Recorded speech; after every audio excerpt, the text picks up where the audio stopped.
येशू सर्वदा। गणपती बाप्पा मोरया, मंगलमूर्ती मोरया।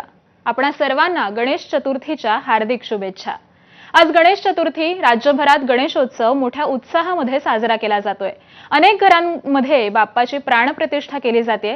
गणेशोत्सव हा महाराष्ट्राची सांस्कृतिक ओळख आहे। राज्य सरकारने यंदा गणेशोत्सवाला राज्य महोत्सव म्हणून घोषित केल्यानंतर हा विशेष आनंद अधिकच वाढलेला आहे। आपल्या लाडक्या बाप्पाची मनोभावे सेवा करण्यात भक्तगण हे अगदी तल्लीन झालेले आहेत।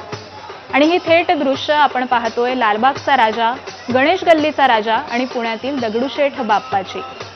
एबीपी माझावर ही तीन दृश्य आपण या दोन शहरांमधून पाहतोय।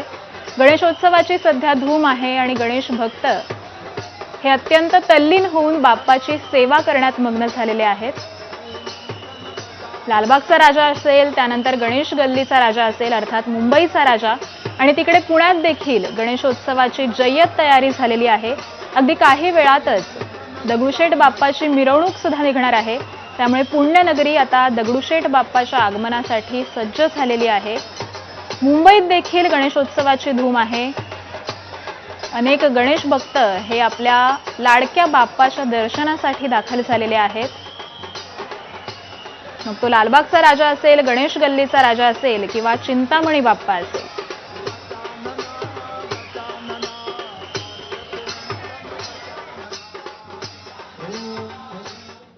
तर गणेश गल्लीचा राजा सार्वजनिक गणेशोत्सव मंडळानं यंदा तमिळनाडूतील आकर्षक रामेश्वर मंदिराचा देखावा साकारलाय।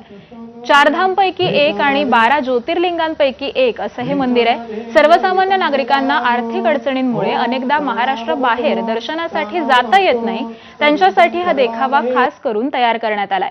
मागील वर्षी महाकालेश्वर मंदिर आणि या वर्षी या मंडळानं रामेश्वर मंदिराची प्रतिकृती साकारली आहे। आणि याचाच आढावा घेतलाय आमचे प्रतिनिधी निलेश बुधावले यांनी। पाहूयात।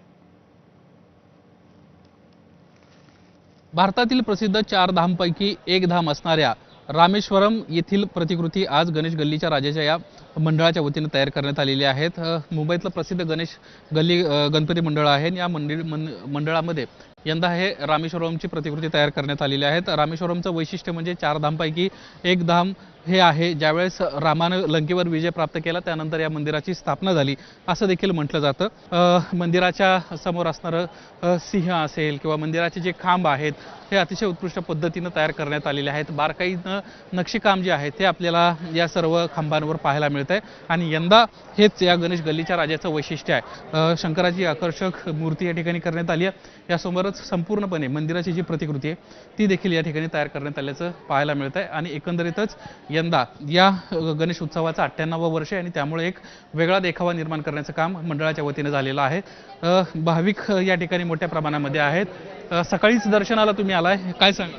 हो, खूप छान वाटलं। इथला देखावा पण फार छान आहे इथे आणि गणपती दर्शन पण खूप छान होणार आहे। खूप छान वाटतंय आणि आम्ही दरवर्षी इकडे येतो आणि गेल्या 15-20 वर्षापासून इकडे येतोय मुंबईच्या राजावर। या दर्शनासाठी साधारणपणे 1 किलोमीटरपर्यंत बाहेरच्या रांगा आपण पाहत असतो। यावर्षी देखील ज्या पद्धतीचा हा देखावा तयार करण्यात आलाय त्यामुळे मोठ्या प्रमाणामध्ये रांग जी आहे ती आपल्याला यावर्षी देखील पाहायला मिळणार आहे। पुढच्या 2 वर्षामध्ये देखील अशाच पद्धतीचं चित्र असेल, कारण लवकरच 100वं वर्ष या मंडळाचं येताना आपल्याला पाहायला मिळत आहे।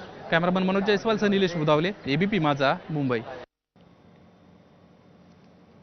तर तिकडे